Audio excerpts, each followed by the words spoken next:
Bueno, pues buenas tardes, me alegro de volver a veros a todos. Yo voy inmediatamente a dar la palabra al vicedecano de Relaciones Internacionales, don Javier Calle, que amablemente nos acompaña esta tarde aquí, y luego ya pasaremos a presentar a nuestro invitado de honor, el doctor Nathaniel Gardner. Javier, cuando quieras. Muchas gracias. Creo que el micro no va a hacer falta, ¿no? Me oí bien. Bien. Pues muchas gracias. Bueno, algunos de vosotros me conoceréis si habéis hecho alguna movilidad, ya sea nacional o internacional. Soy Javier Calle, vicedecano de Internacionalización de la Facultad, y estoy aquí en representación del decano, que lamentablemente no ha podido acompañaros por haber coincidido este acto con otro acto académico de la facultad. Yo, sinceramente, me alegro muchísimo que no haya podido venir él, y porque es que he tenido la posibilidad de no solamente de acompañaros, sino también de ver la colección del Museo Ruso, que vivo aquí al lado, de hecho, y no había tenido ocasión de venir a verla.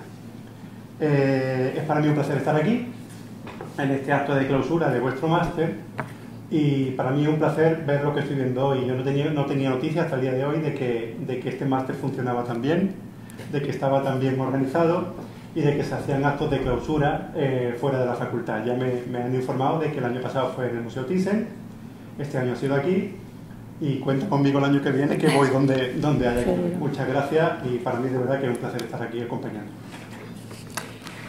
Bueno, no sé, ¿hace falta el micro o no? Bueno, dejamos el micro. Muchísimas gracias, Javier Calle, por acompañarnos aquí en este final de curso tan ajetreado que tenemos todos, profesores, alumnos. Y bueno, yo quiero comenzar, antes de nada, agradeciendo también a la directora del departamento, que no ha podido asistir hoy a esta clausura oficial y que se excusa por ello, porque tenía también otro acto académico, pues el apoyo que siempre muestra en todo lo relacionado a actividades que organizamos en el máster. Por supuesto, luego voy a presentar al doctor Nathaniel Gardner. De entrada ya le agradezco a él también su presencia hoy aquí, porque él, como nosotros, está ahora mismo en esa vorágine de final de curso, con exámenes, correcciones y todas esas tareas que ocupan muchísimo tiempo. Quiero también, por supuesto, agradecer a José María Luna su siempre amable disponibilidad cuando le requiero para que ceda alguna de las salas que él gestiona, como hoy es el caso de este auditorio del Museo Ruso, y también, por supuesto, a todo el personal implicado en la organización de este tipo de eventos, a Mercedes y a todo el personal que hoy nos ha atendido y nos va a seguir atendiendo a lo largo de esta tarde.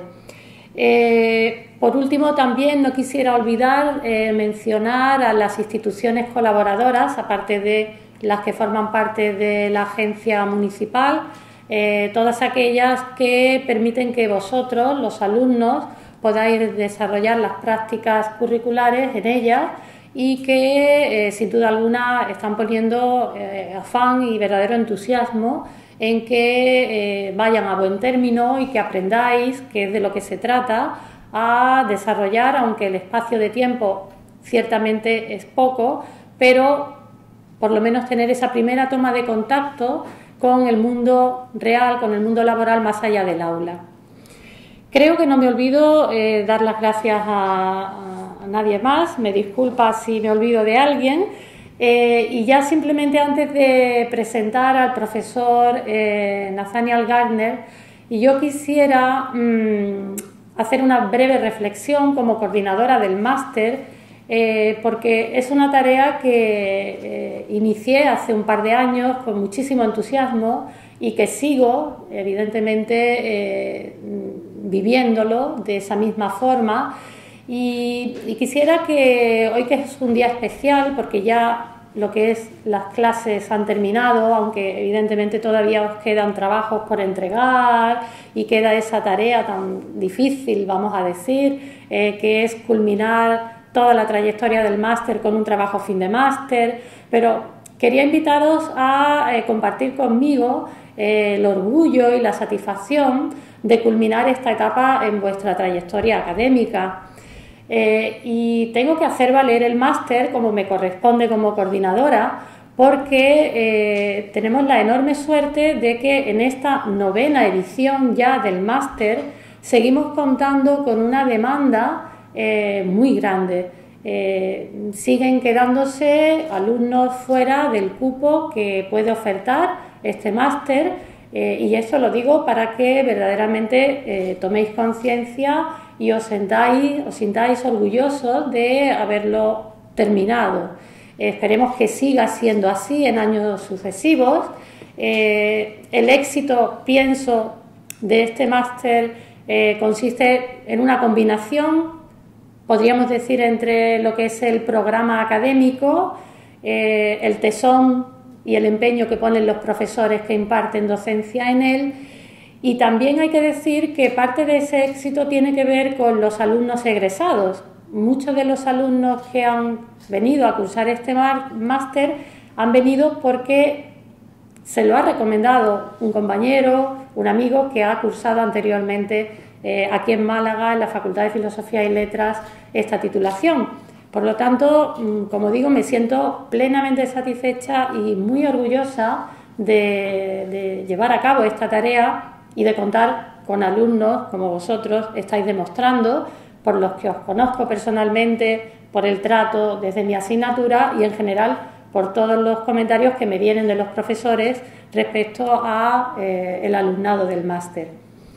Yo quiero terminar recordando que parece que fue ayer, pero ya han pasado unos meses desde que el director del Museo Picasso Málaga, José Lebrero, dio la conferencia de inauguración.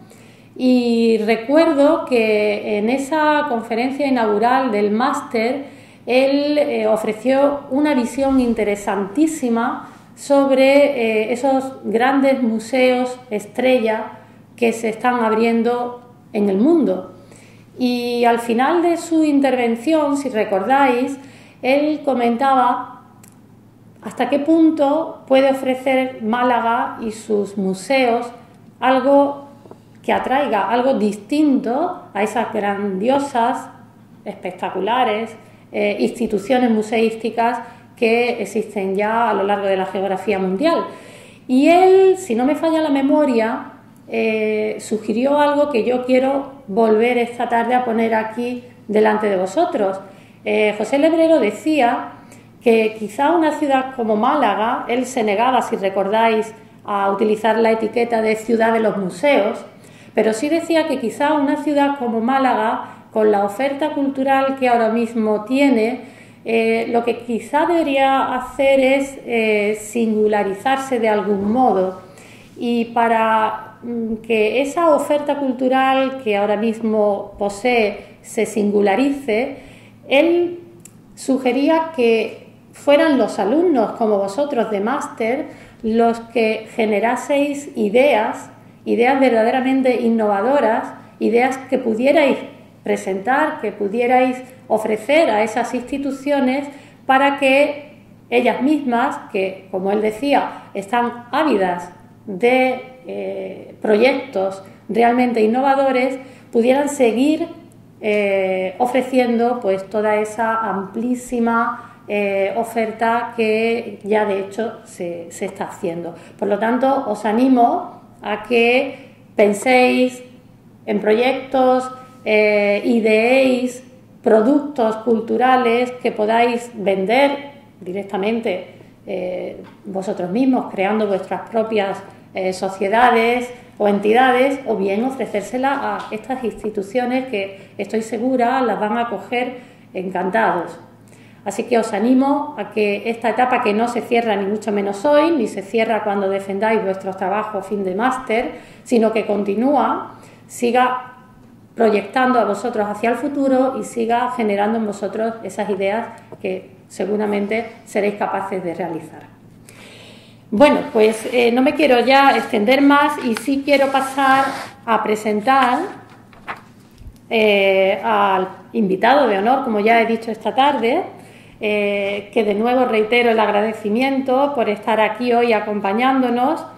Y brevemente voy a mencionar algunos datos sobre su carrera académica, investigadora, profesional. El doctor Nathaniel Gardner nació y se crió en Estados Unidos. Es doctor en estudios latinoamericanos por la Universidad College London en el Reino Unido. Ha sido el director del programa de estudios hispánicos de la University of Glasgow, en Escocia, donde actualmente imparte clases sobre cultura visual y cultura escrita de América Latina. El doctor Gardner ha sido profesor invitado en varios países de Europa, América Latina, Estados Unidos y Oceanía. En el año 2013 recibió el título académico de mexicanista por la Universidad de California por todas las aportaciones que había realizado al campo de estudios mexicanos. Como investigador ha analizado la obra de Elena Poniatowska, Laura Esquivel, Mariana Jampolsky, Enrique Bostelmann y Graciela Iturbide, que es precisamente del artista que va a hablar esta tarde, entre otros muchos.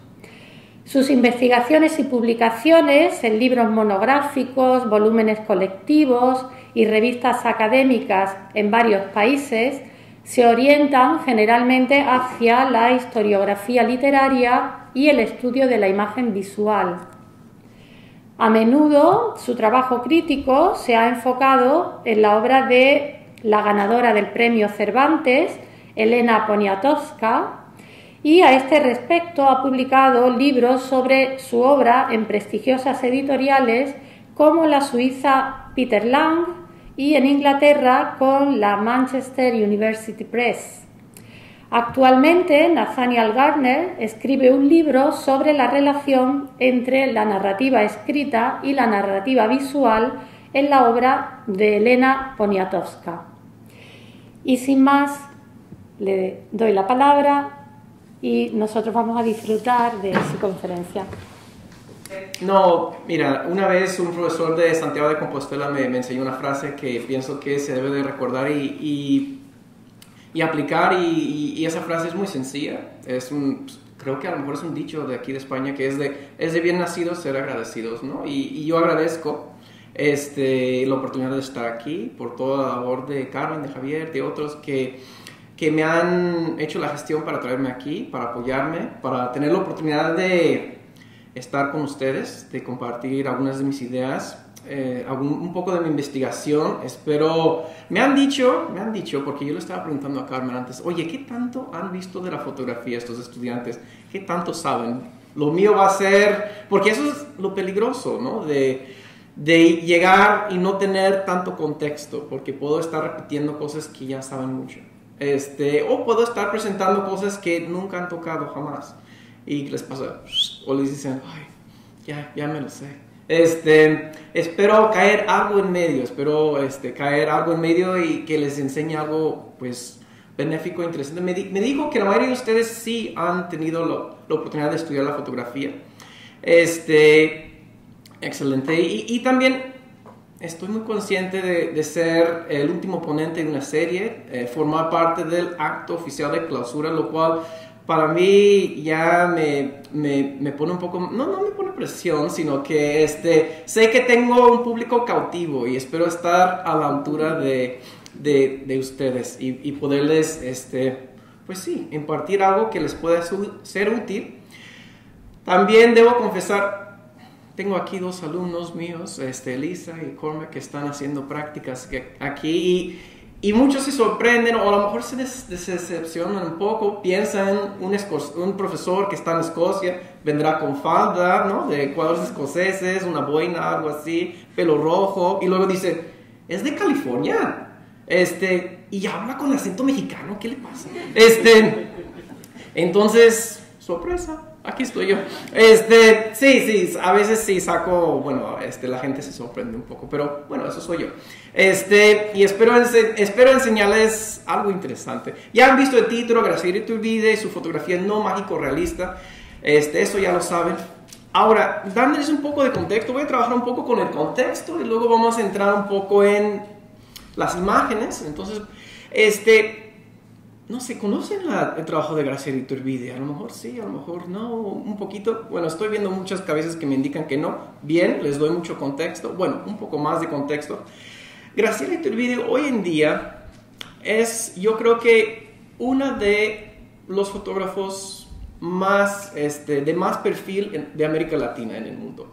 Ha exhibido pues, prácticamente en todo el mundo, realmente, en Asia, en América del Norte, América del Sur, en su propio país, aquí en Europa, en muchas partes.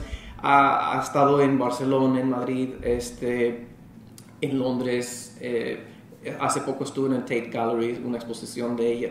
Entonces, es una fotógrafa ya de nuestros tiempos, a lo mejor una de las más conocidas de los fotógrafos y las fotógrafas latinoamericanos, ¿no?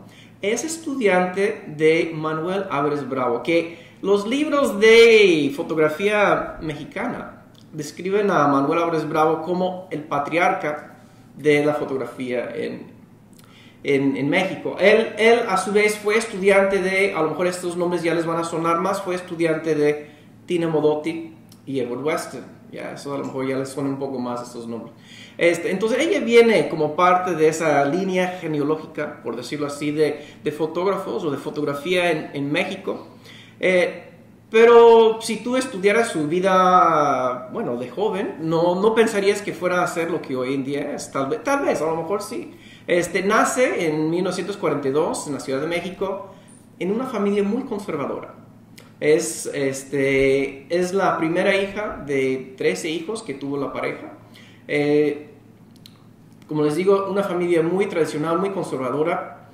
La mandan a Graciela Iturbide al estado de San Luis Potosí, que es como a 7 horas de la Ciudad de México, todavía más en aquellos años, a un convento de monjas, donde es educada no como, bueno, digo convento, a lo mejor más bien se debería de llamar como escuela, ¿no? Que fue dirigida por un convento de monjas. Ella me hablaba acerca de la escuela, pero conozco a otra mujer que estuvo en la misma escuela al mismo tiempo y te asegura que fue bastante estricta, bastante religiosa, vamos, de una tradición muy distinta a la que puedes encontrar hoy en día en las escuelas públicas, aquí o en México o en muchas partes del mundo.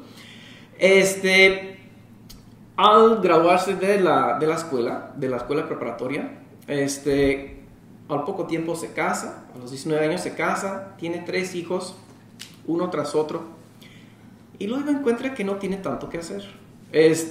Busca otras cosas de la vida.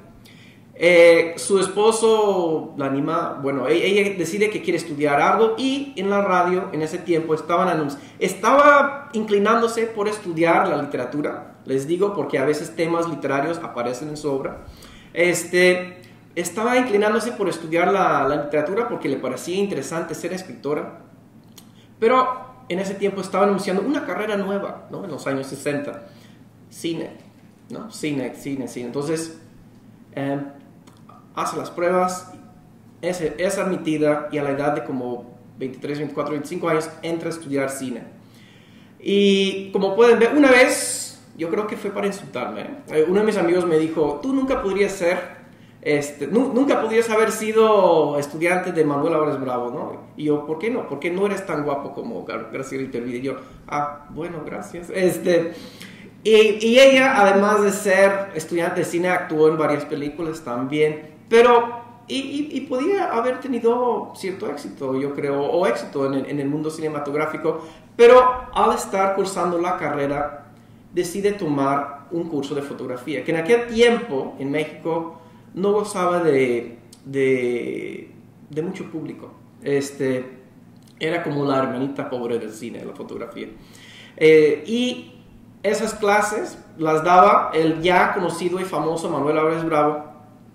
Ella acude a la clase y no solo asiste a la clase, sino que él la invita a ser su asistente. Y después de varios años de asistente de Manuel Álvarez Bravo, ella comienza una carrera de fotógrafa también.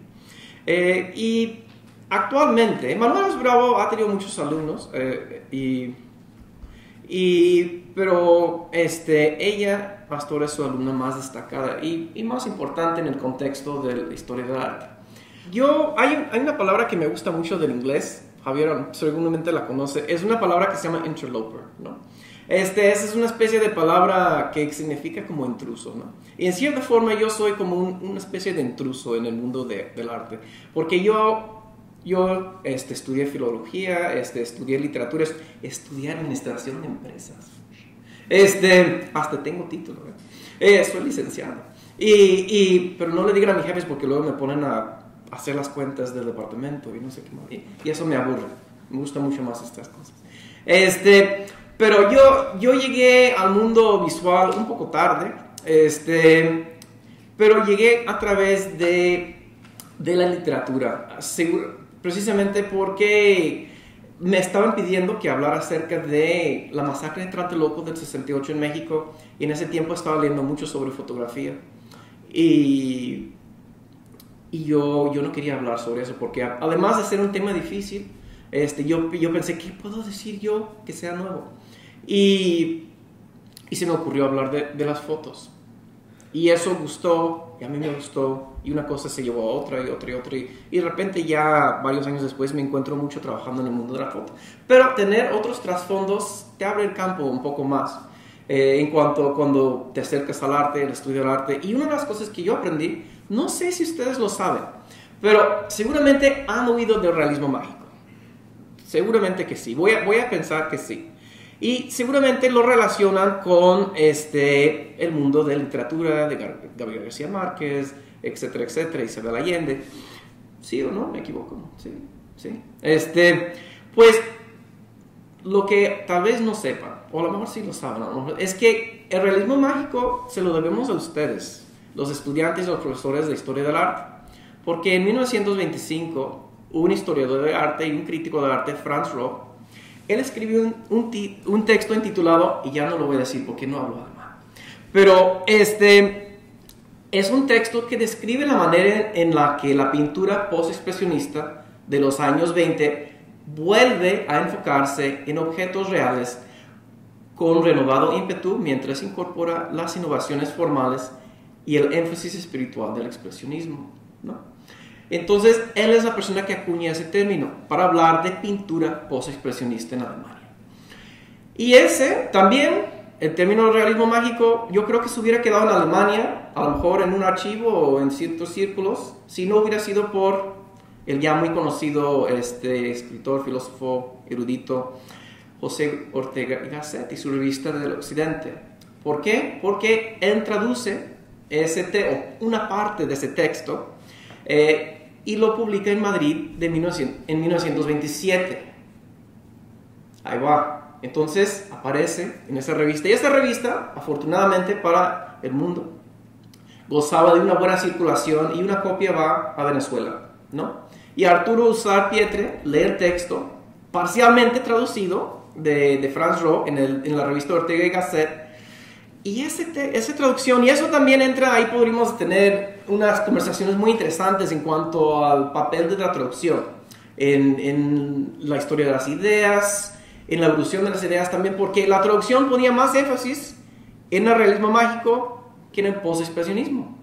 Entonces Arturo Uslar Pietre empieza a pensar más en el término y hace el salto del arte a la literatura. Ustedes están haciendo sí, ya saben esa historia, ¿no? Bueno, entonces les estoy enseñando algo nuevo. El sí era sobre otra cosa. Bueno, y lo aplica a la literatura. Y de ahí un hombre que a lo mejor ya lo conocen, el escritor Alejo Carpentier, que en ese tiempo estaba trabajando en Venezuela, pasó unos 10 años trabajando ahí en la cultura, absorbe el término realismo mágico de ese texto que usa Pietre.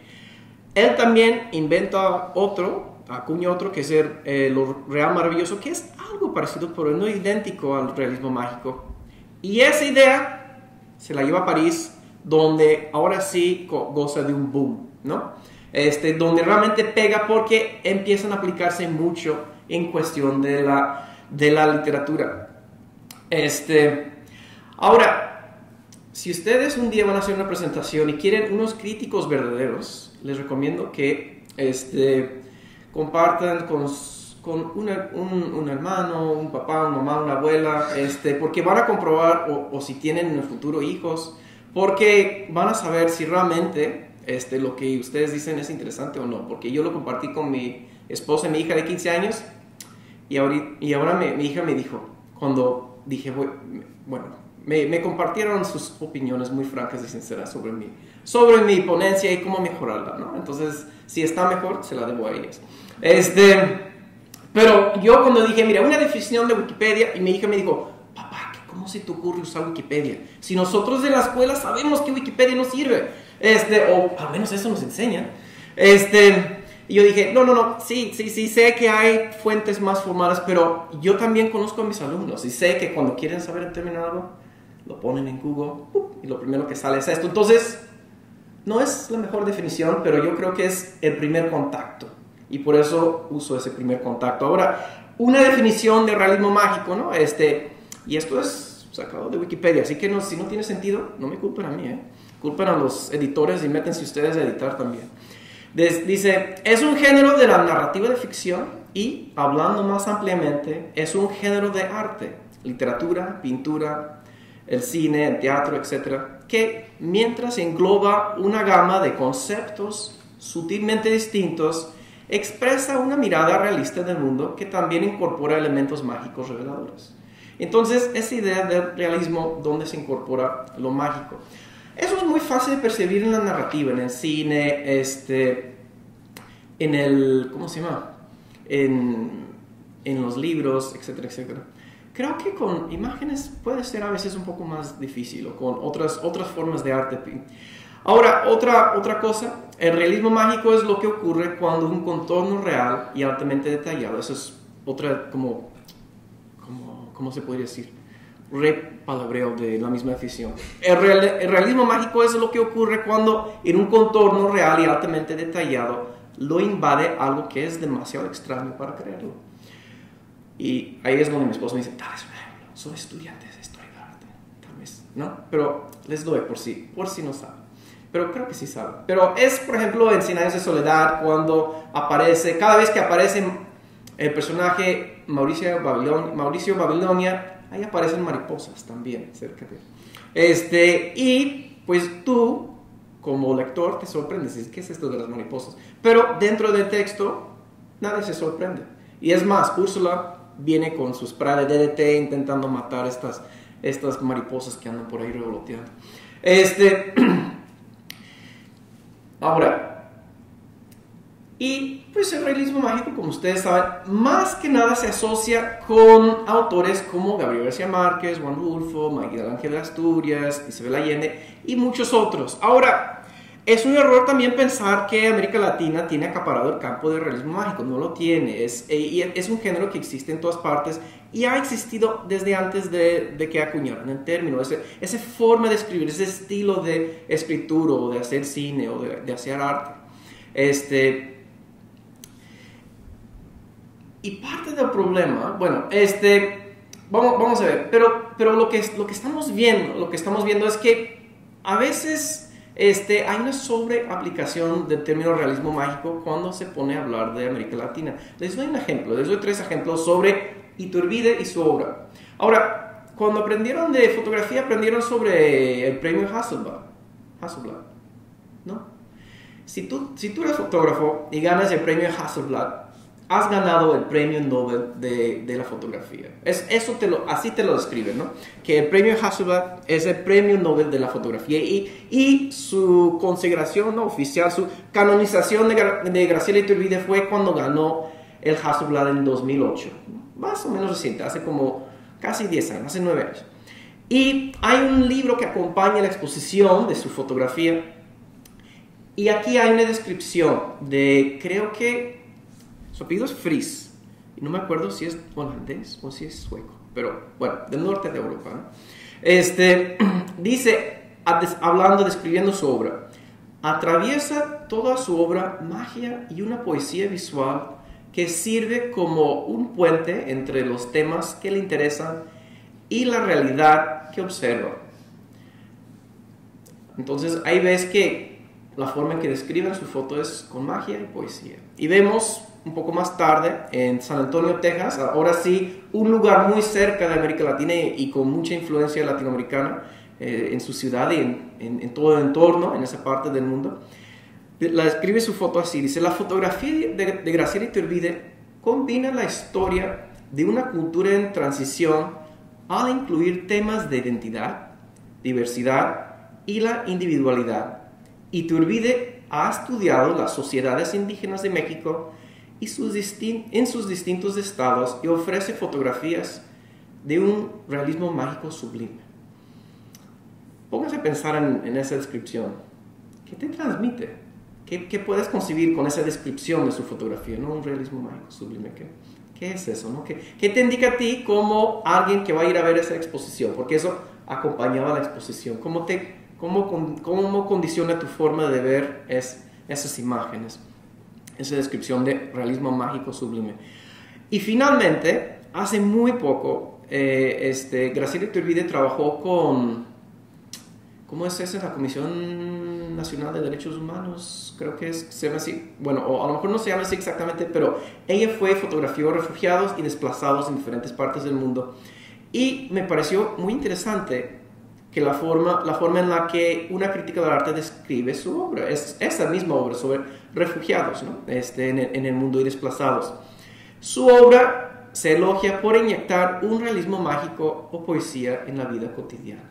Y luego me pongo a preguntar, ¿no? Solo estos textos, ¿cómo te condicionan, ¿no? Como alguien que va a ver estas imágenes? Ahora, seguramente han escuchado hablar de Edward Said, ¿no? Un crítico. Dice: él advierte en La cultura y el imperialismo que el realismo mágico se usa en exceso para describir al otro, ¿no? Al que no eres tú. Y que coloca a ese sujeto en un marco de exotismo o folclore, ¿no? Y él dice: tengan cuidado con el realismo mágico, no abusen del término realismo mágico, no abusen del realismo mágico. Sin embargo, el uso del realismo mágico para entender y describir América Latina sigue en aumento fuera de América Latina, ¿no? En Europa, en otras partes del mundo, cuando se acerca a América Latina, se usa el realismo mágico mucho para hablar de esa obra. Aunque yo voy a reconocer una cosa: América Latina tiene bastante su culpa en el sobreuso del realismo mágico en la mirada que orientan otros hacia América Latina. Les doy 3 ejemplos de la fotografía. Ahora, pregúntense, ¿no? ¿Qué hay de realismo mágico en esto? Esta es una imagen. Eso me topé con una imagen de esta serie hace 2 años, cuando tomaba yo un vuelo desde Londres a México. Y estaba en British Airways, esa revista que te ponen en el periódico, que uno siempre ve por inercia, no porque le interesa, sino porque dice: voy a pasar 10 horas en este avión, tengo que ver algo, o comenzar a ver algo porque esto es un vuelo largo. Me topé con sería una campaña del cuerpo de la Oficina de Turismo de Colombia, ¿no? Del gobierno de Colombia. Ellas ponen Colombia, realismo mágico. Yo me pregunto, ¿qué hay de realismo mágico aquí? ¿Qué hay de algo mágico en un entorno real? Porque este lugar es un lugar real, es Nuquí, en Chocó, Colombia. Y tú puedes ir ahí llegan las ballenas. Ahora, lo que tal vez hay de realismo mágico es que te daría muchísimo flojera ir en una tabla de surf hasta donde estén las ballenas. La mayoría de la gente va en un barco, y con motor. Sí, muchísimo flojera ir hasta... ¿Te imaginas? Pero ahí vemos que Colombia misma intenta asociarse con este término, que la gente entienda a su país a través de ese término realismo mágico.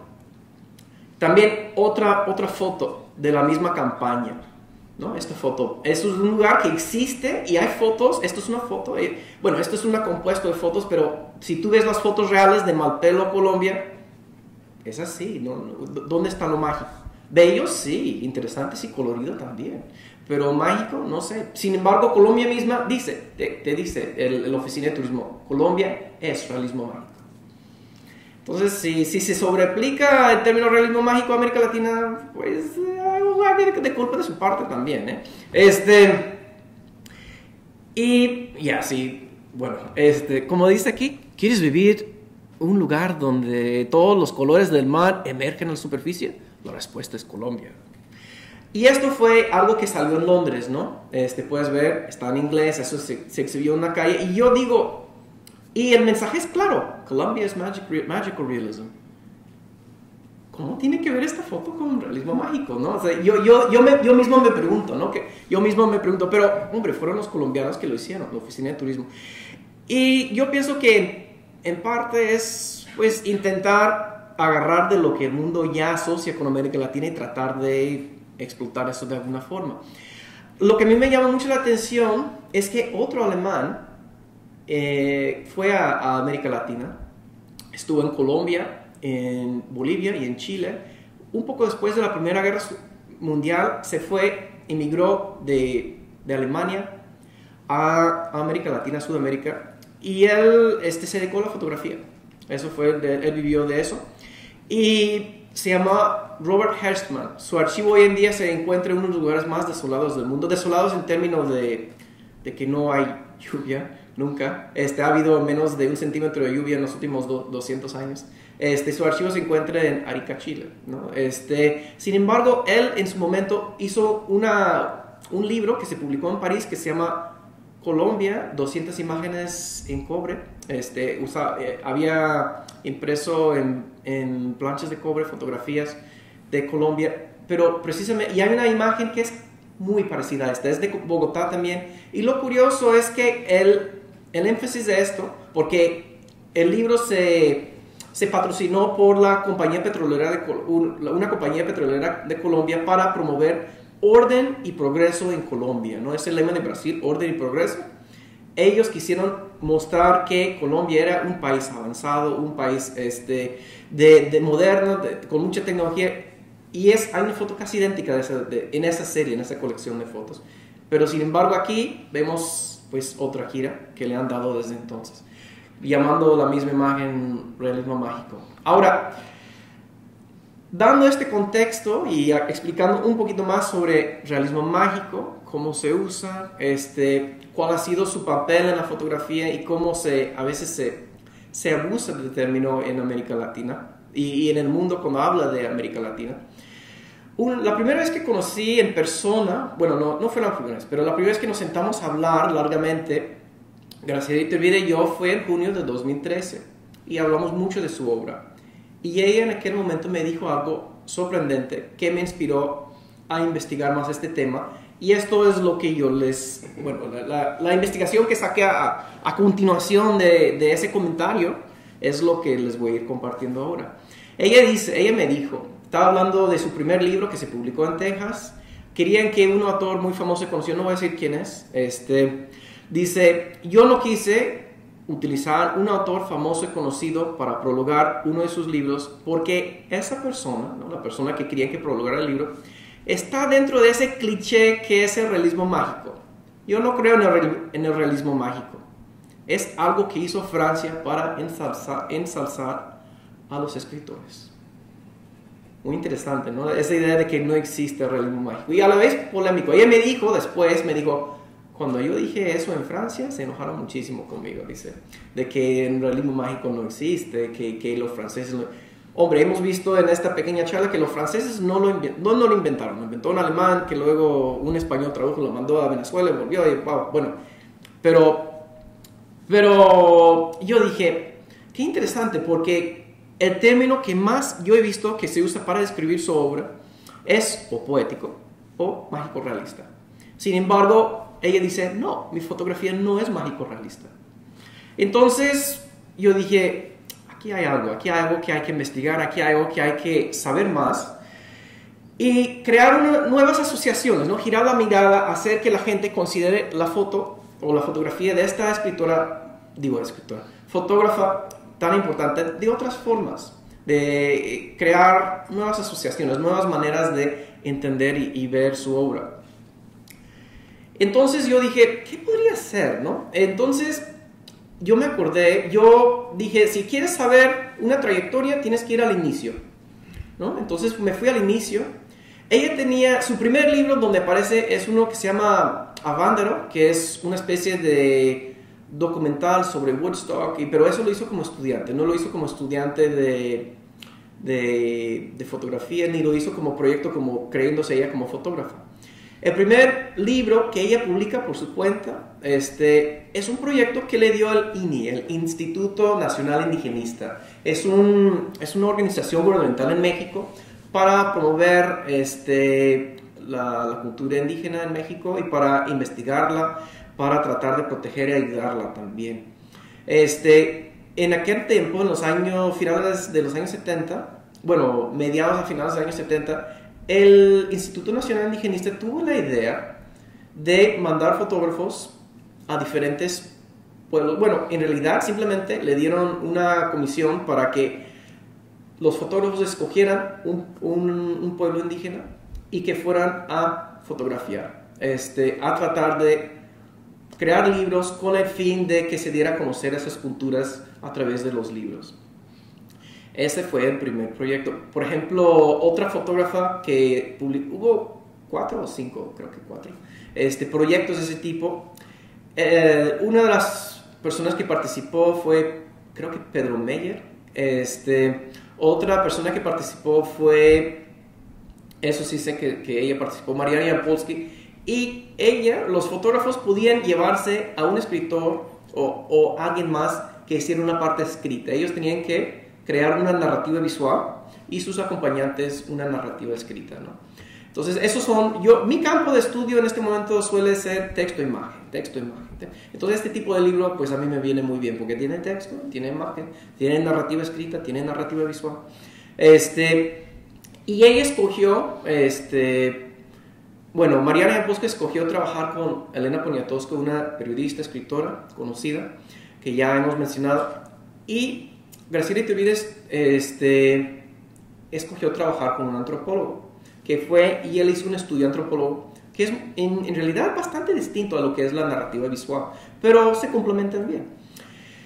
Y ella fue y visitó a los Seri, los indios Seri, que viven en el norte de México. Pueden ver ahí, no sé qué tan bien visualizan México y su mapa, Ignacio, él sí ya visualiza bien, pero pueden ver por allá, a ver, ya voy a usar el famoso es muy al norte, es el segundo estado más grande de México. No es, bueno, es poblado, pero no es tan poblado como otros estados, no es tan densamente poblado y está muy pegado a Estados Unidos. Y esta parte en particular es muy caliente. Si ustedes piensan que Málaga es caliente, váyanse a Sonora un rato. Y ella fue allá, y su proyecto fue el más aislado de los proyectos. Ella fue más lejos y pasó mucho tiempo con ellos y creó este libro, Los que viven en la arena.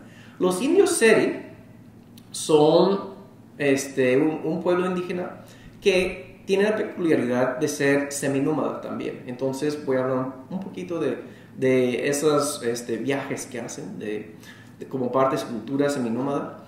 Pero eso forma parte del ensayo visual. Pero lo que yo dije, si yo puedo encontrar temas en su obra que luego se pueden ver a lo largo de su trayectoria como fotógrafo, yo creo que hay algo interesante aquí.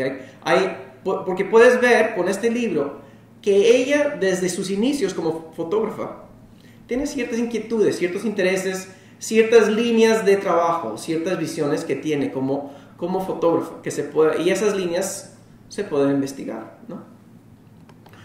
Bueno, y por ejemplo, hay 2 símbolos que ella trabaja en toda su obra, que se ven desde el inicio de su obra, y uno de esos y ella dice, ¿no?, que su cámara fue un pretexto para explorar su país.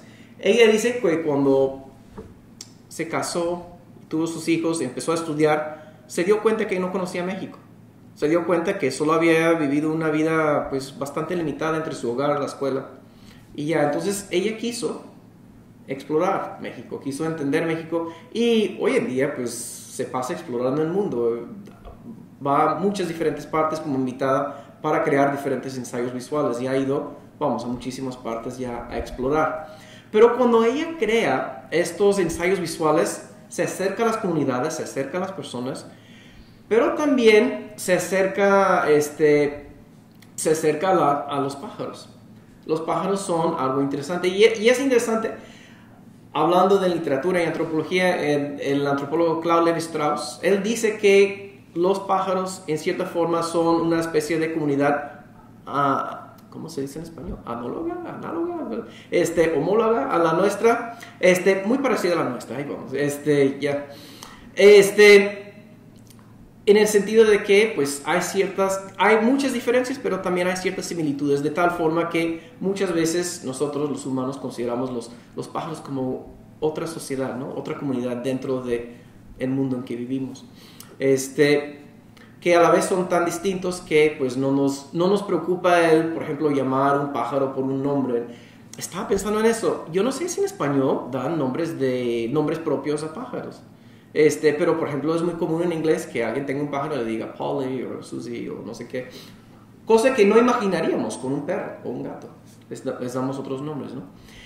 Y ustedes pueden ver que, por ejemplo, con estas fotos, ella está tomando, por ejemplo, aves migratorias, como el pueblo Seri es porque como es el pueblo Seri una comunidad migratoria también, hace ciertas migraciones en cierta temporada del año y vuelve, así como estos pájaros también. Los pájaros también pueden significar otras cosas y ella intenta encontrar, por ejemplo, similitudes entre la vida y los pájaros. Por ejemplo, esta foto que se tomó después de otra serie de imágenes se llama El Señor de los Pájaros y puedes ver cierta similitud, ¿no? Entre el cuello de la chamarra del hombre, es el pelo, ¿no? y las alas de los pájaros ahí también. Eso es una isla en Nayarit. Y esa cierta similitud entre los pájaros, las comunidades de pájaros y las comunidades que ella estudia, intenta encontrar, al tomar sus fotos, ciertas similitudes entre esas. Hombre, también esta foto se puede ver, hay cierta referencia al pueblo mexicano, porque claro, ¿conocen el escudo mexicano? ¿Alguien?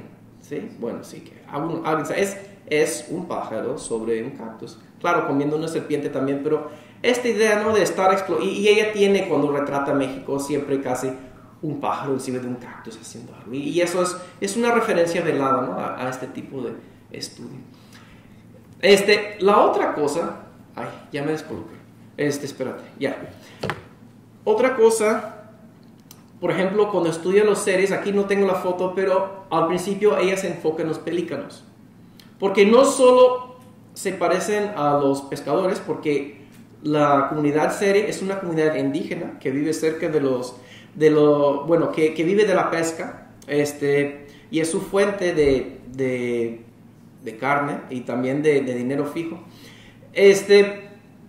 También los pájaros, los pelícanos tienen o representan otro símbolo,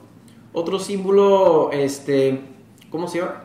Otro símbolo que se encuentra en toda la obra de Graciela Iturbide, y ese símbolo son símbolos cristianos. Ahora, hay muchísimas referencias de diferentes símbolos cristianos en toda la obra de Graciela Iturbide, desde los pelícanos, que no sé si ustedes saben, pero los pelícanos muchas veces se ven como un símbolo cristiano, porque cuando el pelícano no encuentra qué dar de comer a sus críos, es capaz de abrirse el pecho para que los críos se alimenten de su misma sangre, ¿no? Pero podemos ver también aquí, y ese simbolismo cristiano es algo que se encuentra en toda su obra, aunque hoy en día Graciela Iturbide dice que ella no cree en nada, ¿no? Ella dice, no creo en nada, pero me interesan los rituales, me interesa la creencia, me interesa todo lo que implica la religión y cómo influye en la sociedad que veo. La otra cosa que hay que ver, y esto me lleva a otro símbolo, es la idea de una mirada abstracta. Ahora, la fotografía de Graciela Iturbide casi siempre es en blanco y negro, y ella dice que siempre fotografía en blanco y negro porque es una abstracción de la realidad, porque nosotros no vemos en blanco y negro. Entonces siempre se usa el blanco y negro para tratar de tener una mirada abstracta. Tiene otras abstracciones más fuertes, por ejemplo esto, de que vemos un pescado, ¿no? Vemos al pescador y el oficio del pescador a través de la perspectiva del pescado que ya ha sido, o el pez que ya ha sido capturado por el pescador, ¿no? A través de las redes, ¿no? en el barco, esperando ya ser vendido o comido, ¿no? Al final de un pez que ya le pescaron. Pero también el pescado si te pones a pensar y si te pones a ver, es otro símbolo cristiano. Es, de hecho, uno de los primeros símbolos cristianos que hay, que se encuentre en la obra de Graciela Iturbide. Y eso, por ejemplo, bueno, no, este es el nombre de pescado en griego, y yo lo aprendí cuando estaba aprendiendo cuál sería el símbolo visual del pescado, porque veía otra y otra vez el pescado en esta obra. No solo porque son pescadores, sino porque este es un símbolo cristiano, y podemos ver las letras del nombre pescado en griego, pues dicen cómo es, Jesucristo, Hijo de Dios, Salvador, ¿no? Y es por eso que antes de la cruz, el pescado o el pez fue uno de los primeros símbolos del cristianismo. Bueno, ahora voy a volver un poco a Manuel Álvarez Bravo, y los retratos. Pueden ver un indígena aquí. Esto es una foto de su maestro Manuel Álvarez Bravo, se llama El Señor de Papantla. Los títulos en la obra de Manuel Álvarez Bravo son muy importantes. Él dice que son claves para entender su obra.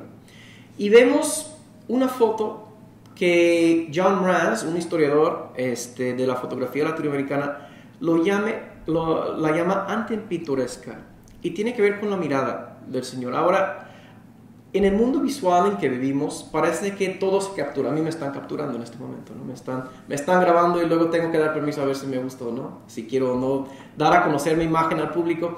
Pero otro historiador que se llama Kevin Coleman, él estudia la idea del derecho de no ser visto, ¿no? De que no te vean.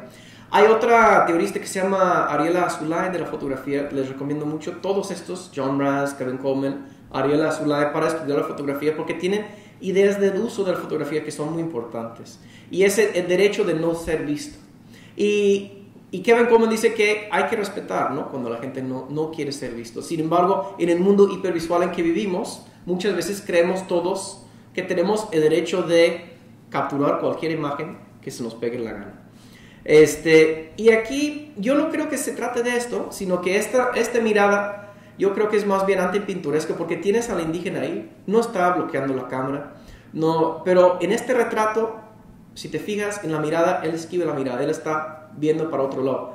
Hay una especie de complicidad, pero no una complicidad completa. Él dice, me puedes tomar la foto, pero no puedes tener esa foto pintoresca que los colonizadores siempre retraten del indígena, ¿no? Y esa mirada, ese diferente retrato es importante, porque demuestra en la obra de Álvarez Bravo y Graciela Iturbide un deseo de hacer algo diferente con el retrato. Vamos a ver algunos ejemplos. Por ejemplo, vemos, ¿no?, el modelo de retrato de la mujer como John Berger, y cómo él dice que tradicionalmente en la pintura y la fotografía europea se ve a la mujer, ¿no? Y cómo vemos a estas mujeres aquí. Espérate, por alguna razón esta siguiente diapositiva, ¿no? Ya salió, se tarda. Y vemos, por ejemplo, que estas mujeres series, es un retrato de ellas, pero es muy distinta que la otra que acabamos de ver, ¿no? No está la mujer para ser consumida, no es una persona, no es un objeto, no es un cuerpo desnudo que se ve o que se ve a sí misma, como estaba describiendo John Berger, sino vemos a las mujeres viendo su lugar de origen, la isla de Tiburón, porque eso es su lugar de origen espiritual. Vemos su ropa, los objetos alrededor de ella. Y esto, por ejemplo, es una visión muy distinta a uno de sus contemporáneos, Helmut Newton, un australiano que ha trabajado mucho en Europa, que casi todas sus fotos son de desnudos, ¿no? Mujeres que vuelven objetos de la mirada de los otros. O, por ejemplo, este retrato. A mí me fascina esto. Con esto, Graciela Iturbide te está dando todo menos el retrato tradicional, ¿no? El cuerpo, la cara, el cuello. Ella te da todo y te invita a pensar, ¿qué más hay aquí? ¿Qué más hay aquí? ¿Qué más hay que entender? Recordar que el indígena no solo es esa imagen del indígena semidesnudo, en un estado primitivo, el noble salvaje, sino que hay más para ver, hay más que se puede analizar.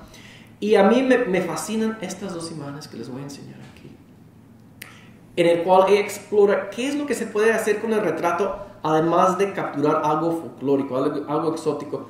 Este es de Los que viven en la arena, una imagen de estas. Vemos una mujer, una foto de ella más joven, está afuera, está sentada, y aquí hay otra foto. Puedes ver que esto es una idea que desarrolla y piensa, ¿y esta foto? Ahora, Graciela Iturbide siempre pide permiso cuando toma fotos, siempre trabaja con complicidad con sus sujetos que fotografía. Y cuando publicó esta foto es una foto que publicó unos 20 años después de esta, puedes ver que está trabajando con la misma idea. Ahora, les pregunto, ¿cuál es la idea? ¿No? Para que piensen, ¿cuál es la idea aquí que está trabajando? ¿Y por qué se enojó esta señora cuando vio la foto impresa? A pesar de haberle dado permiso para la foto. ¿Por qué se enojaría la mujer? Ahora, no le reclamó, no le demandó, pero no le gustó la foto. Porque había tomado varias. Pero esta fue la que publicó en otra colección. Graciela Iturbide cuando la vio no le gustó. ¿Tienen alguna idea? No vamos a hacer foro abierto, pero...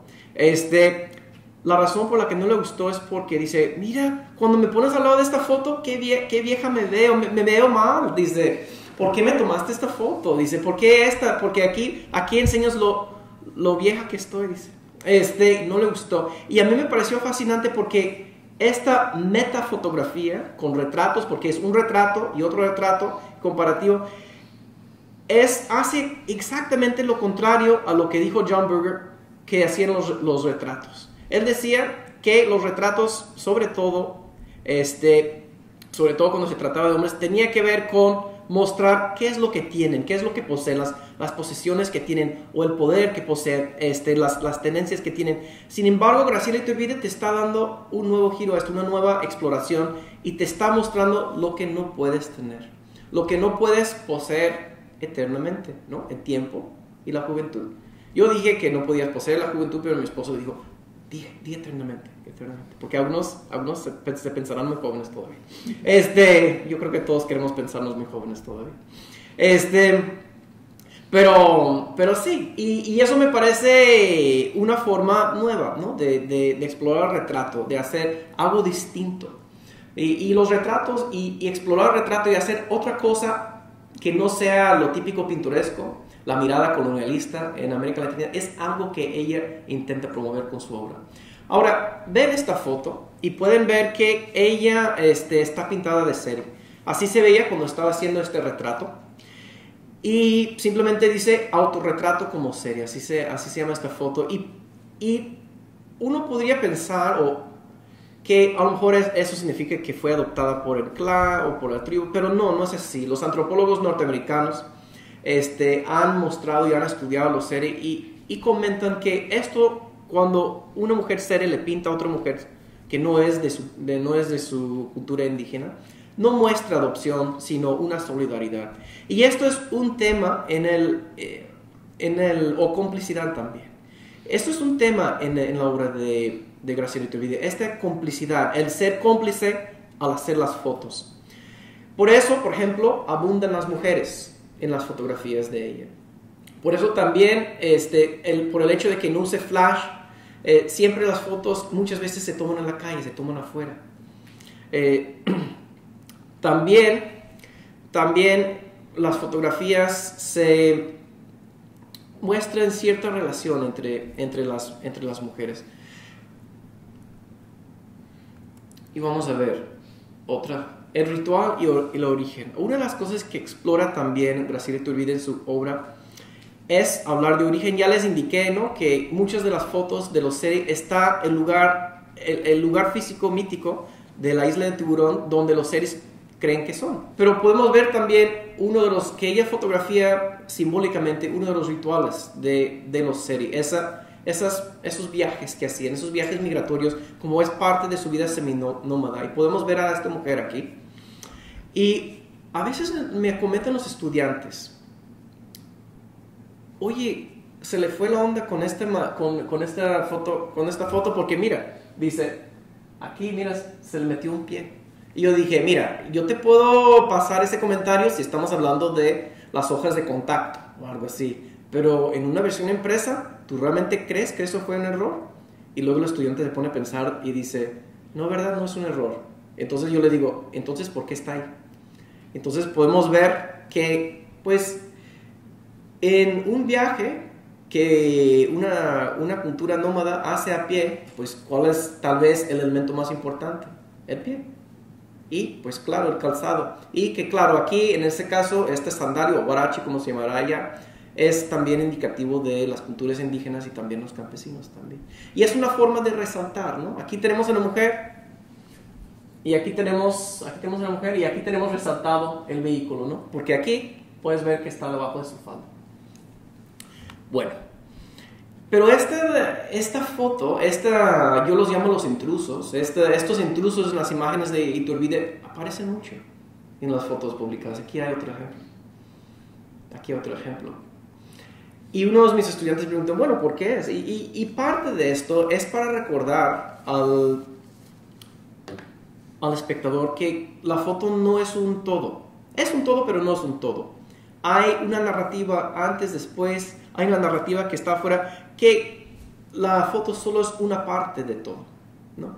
Es un momento, no es solo esto ha sido, como dice Roland Barthes en su crítica de la fotografía, pero no lo es todo, hay más narrativa, hay más contexto que hay que considerar, hay que ver, y Graciela Iturbide intenta con su fotografía recordarnos esto.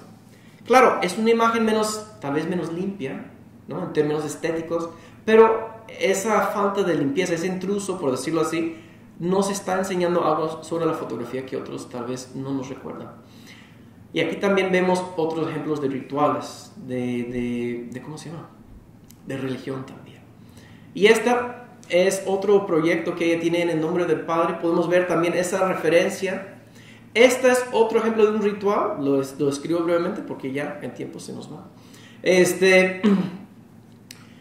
En otro, creo que, no me acuerdo exactamente, pero no voy a decir exactamente precisamente porque me están grabando, no me quiero equivocar.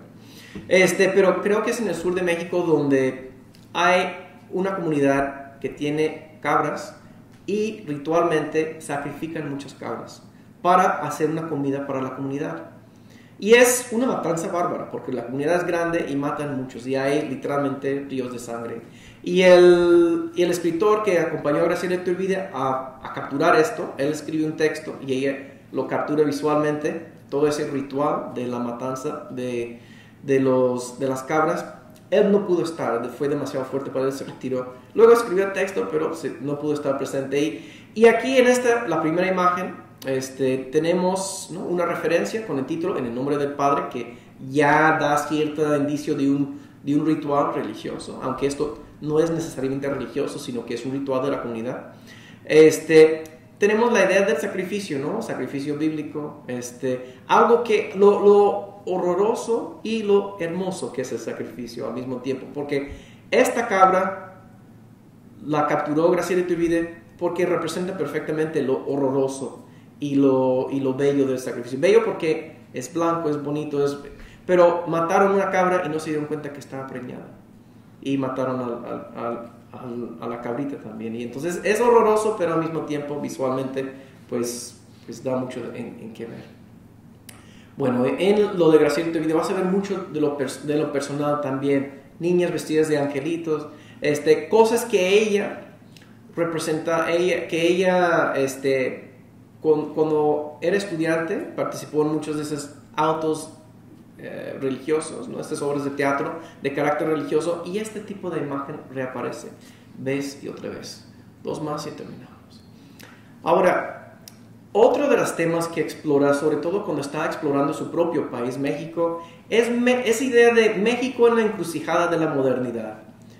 México es un país que es moderno, pero también hay una fuerte tradición, hay una fuerte cultura tradicional. Y cómo se mezclan esas dos influencias muy fuertes, lo tradicional y lo moderno, es algo que ella intenta capturar con su imagen. Aquí es muy interesante porque, como a lo mejor se acuerdan, cuando captura a los pescadores cuando están trabajando, se ponen ropa de pescador, se ven como cualquier hombre. Pero luego cuando les decía, quiero tomarte un retrato, casi todos los hombres de la edad de 20 a 40 años se vestían así. Ahora, yo no soy de estos tiempos para recordarlo, pero este es la fuente de inspiración de este atuendo que llevan, que a mí me parece bastante interesante. Este es un cantante mexicano que se llama Rigo Tobar. Rigo Tobar, no sé, ¿ustedes escuchaban? ¿Llegó aquí Rigo Tobar o fue demasiado local? Bueno, él fue muy conocido, muy popular en su tiempo en México, pero el simple hecho de que los indios Seri toman como en aquel momento ya no, pero en aquel momento la ropa, el atuendo de Rigo Tobar como atuendo formal para retratarse, es una forma de como negociar esta modernidad, es una forma...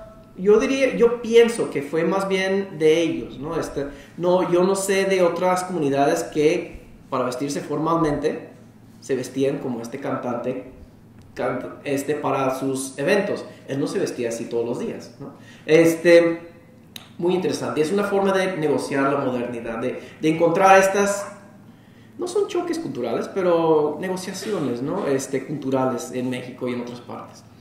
Bueno, y finalizando, tenemos la foto que Graciela Iturbide dice que es su foto favorita, su predilecta, que también viene de esta serie, los que viven en la arena. Y esto se titula Mujer Ángel. Ahora, les dije, Graciela Iturbide no titula sus obras normalmente. Sí lleva título que en cierta forma es una referencia a sus orígenes, porque Manuel Abas Bravo decía que eran fundamentales los títulos, pero también tenemos las cosas. Yo les digo a los demás que esta foto para mí es muy buena, no solo porque es su favorita, sino porque ahí están reunidas en una sola foto, muchas de las diferentes temas que explora en su obra, lo de ritual y origen, porque esta foto se tomó precisamente cuando fueron a ver las pinturas rupestres, las pinturas en las cuevas en esa zona. Entonces ahí tienes los rituales de ellos. Está caminando en dirección a la isla Tiburón, que es el lugar de origen de los indios Seri también. Vemos, por ejemplo, es una mujer, el sexo que más toma, ¿no? El sexo femenino. Es una postura pues diferente, ¿no? Esa idea de tener retratos que no siguen la corriente del retrato, no siguen la corriente europea del retrato. Y también vemos aprendí esta palabra aquí, porque, bueno, yo conozco otra palabra, pero este aparato que tiene en su mano, claro, lo vemos como súper anticuado, pero en su tiempo eso sería como tener el iPhone 7, ¿no? En su mano, que era el Ghetto Blaster, ¿no? Esa es la palabra que yo aprendí, que aquí se dice Ghetto Blaster. ¿No? Esta juxtaposición de lo tradicional y lo moderno, cómo se combina, porque le quitas el aparato electrónico y pues en cierta forma es una foto casi eterna, ¿no? La imagen ahí no sabes ni de qué época es, pero eso ya le ubica en un contexto muy específico y muestra cómo una sociedad tradicional enfrenta los diferentes avances de la vida moderna que tenemos. Y bueno, espero haber desenmascarado un poco más la fotografía de Graciela Iturbide y muchas gracias por su tiempo.